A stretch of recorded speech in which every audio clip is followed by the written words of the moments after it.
Thanks so much for staying with us. Time now for Eye on Africa with me, Georgia Calvin-Smith. Tonight, Ethiopia's Prime Minister calls on more people to urgently join the army as he orders federal troops to engage with Tigrayan rebels who continue to advance through regions in the north. It's a worrying escalation in the 9-month conflict. Also, the economy is the central topic as Zambians gear up for Thursday's general election. They'll be choosing between President Edgar Lungu, whose main rival accuses him of having unsustainably bloated the country's tab. The national debt sits at $13 billion. And establishing ownership of land in Cameroon, even after families have lived there for generations, can be difficult. 80% of court cases in the country are about land disputes. We take a closer look. But first, Ethiopia's Prime Minister has made a bid to expand the army by calling for all citizens of age to join up. The statement from Abiy Ahmed's office comes less than 2 months after he declared a unilateral ceasefire in the war against Tigrayan TPLF rebels in the north. They retook most of Tigray in June and have since pushed on into adjoining regions of Afar and Amhara. Abiy's ordered security forces to face off against the TPLF once more.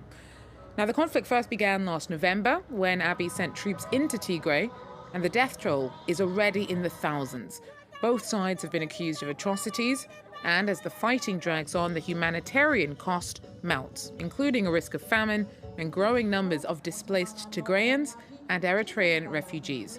Earlier, I spoke to Professor Johannes Waldemariam and asked him what drove Abiy to ask for more people to join the army against one rebel region.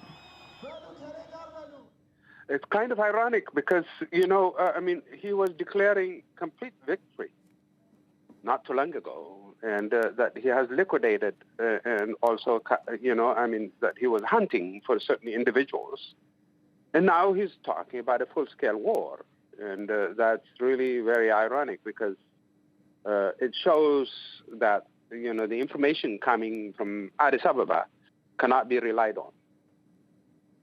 So, in your opinion, is this an escalation of the conflict? It definitely is, but, it also looks very desperate on Abiy's part because, he's not really being honest with the Ethiopian people.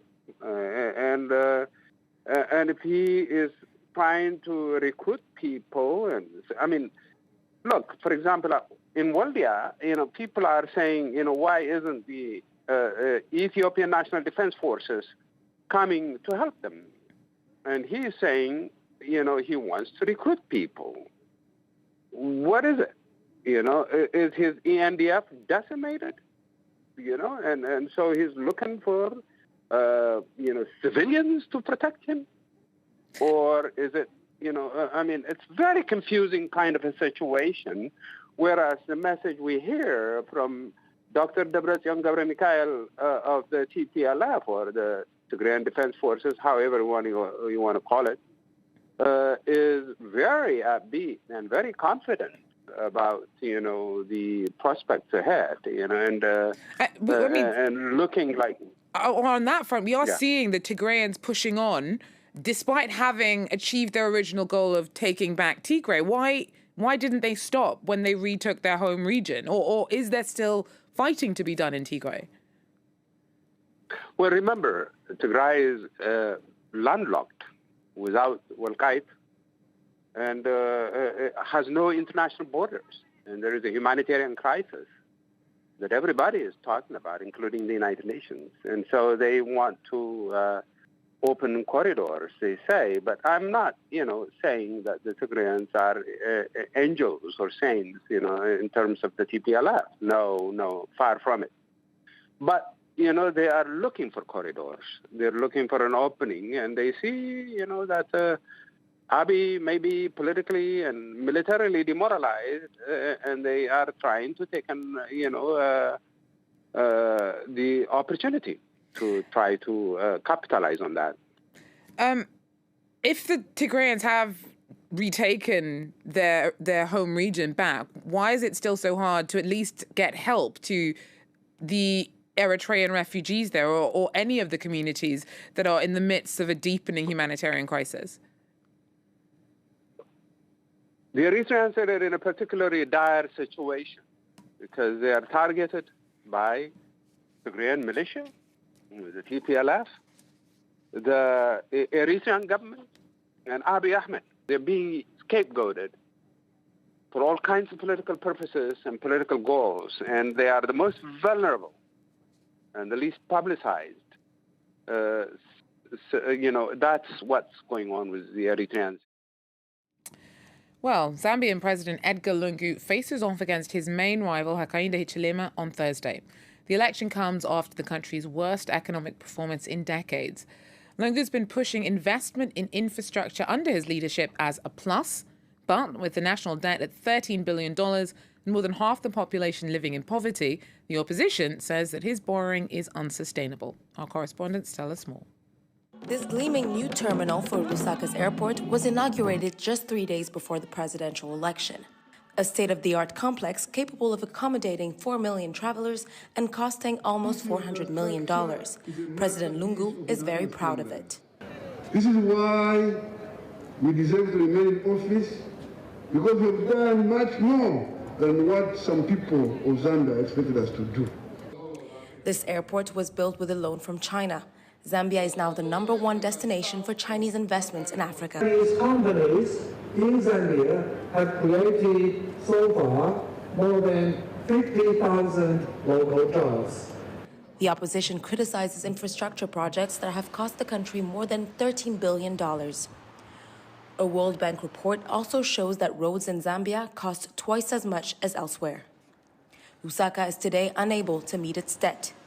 For this economist, it is not enough to build infrastructure to develop a country. So where have we spent our infrastructure development monies is in improving the livelihoods of the urban dwellers, people like me. But what about where production actually happens? Agriculture, where it happens, mining, where it happens, so that you actually get to produce and supply even for exports. The other challenge is social. Over 60% of the population lives on less than $2 a day. James and his NGO takes care of the poorest. These pensioners only earn a subsidy of €10 per month. They explain that they don't even receive it on a regular basis. So after elections, they are promising to give something to the people. Some of them, like she was saying, she has got 6 grandchildren. It's not enough to take them the whole month. That is why there's need to revise it upwards, and that revision should continue based on the economic situation. Huge debt, 25% inflation, and plummeting copper production, the next Zambian president will inherit a very difficult economic situation. 25 Algerian soldiers have been killed battling wildfires raging through the country this week. The troops were reportedly helping save over 100 people trapped by the blazes in the Kabylie region. At least 7 locals also died on Tuesday. Dozens of fires have sprung up in forests across the country. The civil protection agencies counted at least 41 across 18 regions.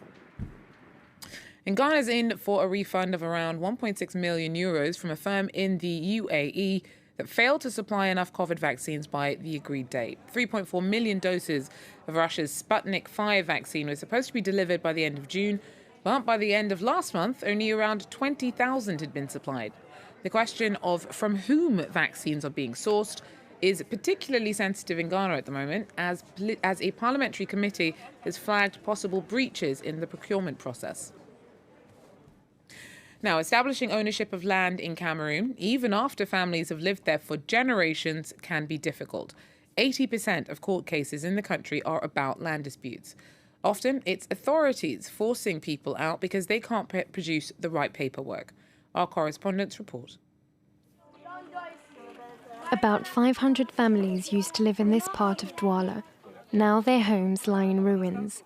A month ago, authorities razed around 100 houses, leaving their former residents destitute. Officials justified the destruction by saying the land belonged to Douala Airport. Many families had lived there for more than 20 years but lacked any official land titles or deeds.